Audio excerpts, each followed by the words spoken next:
The United Nations declared 1994 the Year of the Family. The 20 years since have been, for some families, the best of times. Record numbers of women around the globe now exercise their talents, not only in the home but also in the marketplace and public square. Growing numbers of women are making material contributions to the welfare of their families.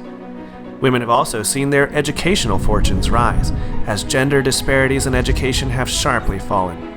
Among young adults aged 25 to 34, women now have greater levels of education than men in 87 countries, including Qatar, Malaysia, and the Philippines.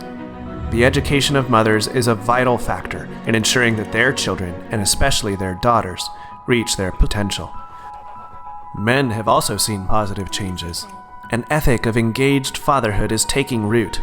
In the United States, fathers have nearly doubled their weekly time with their children, from 4.2 hours in 1995 to 7.3 in 2011. This is good news also for women and children, who are more likely to flourish when men devote time and attention to family life.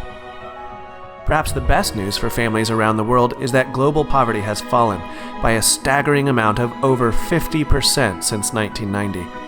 Many more families around the world today are able to enjoy the basic necessities of life. But the last 2 decades have also been the worst of times for families. Millions of children have lost parents to HIV/AIDS and war. Millions more rarely see one or both of their parents due to dramatic increases in global migration. Across much of the world, especially Europe, the Americas, and East Asia, a troubling flight from family life is underway. In the words of the New York Times, we are witnessing the rise of post-familialism, where fewer and fewer men and women show interest in marriage and child-rearing. The fertility rate has been falling precipitously around the globe. It's now below the replacement level of 2.1 babies per woman in fully half the world's nations. This global megatrend of low fertility strains economies, governments, and the ties of intergenerational solidarity. There are now more deaths and births in Japan every year, and as the population shrinks, the government struggles to support a burgeoning number of the old and infirm. Only children, who are now adults in places like China and Japan, struggle to care for parents and grandparents without siblings to share the burden. One of the few forces preserving the fertility rate is religion. A recent study of fertility in 53 countries found that the average woman who attended religious services at least monthly had 2.21 children, compared to just 1.69 children for the average woman who rarely or never attended. Accompanying the fall in birth rates is a radical change in the circumstances in which children are raised, as many nations see surges in divorce and non-marital childbearing. In much of Europe and the Americas, out-of-wedlock births are the new normal, with 40% or more of all children born without married parents. Only in Asia and the Middle East has a strong connection between marriage and having children been maintained. Many children born outside of marriage are born to cohabiting couples, but families led by cohabiting couples are significantly less stable. This means that children born outside of marriage are more vulnerable to spells of single parenthood and a revolving cast of caretakers.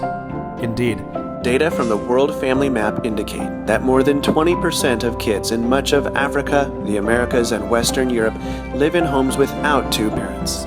Only in Asia and the Middle East is the two-parent family still the dominant norm. In today's competitive global economy, children need all the support they can get. But in many regions, children are more likely to excel in school when they come from two-parent families. In countries ranging from Mexico to Taiwan, children in single-parent homes are more likely to be held back in school. In fact, children whose mothers divorced or remarried in Africa, Asia, and Latin America are at least 20% more likely to die than those living in intact two-parent homes. Clearly, in many regions, children in stable two-parent homes are more likely to survive and thrive. The Universal Declaration of Human Rights affirms that the family is the natural and fundamental group unit of society and is entitled to protection by society and the state.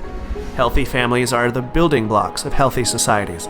Families give children the experiences, skills, and character they need in today's marketplace.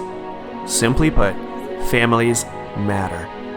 Empowering families is good for societies, good for the economy, and an essential pathway to development.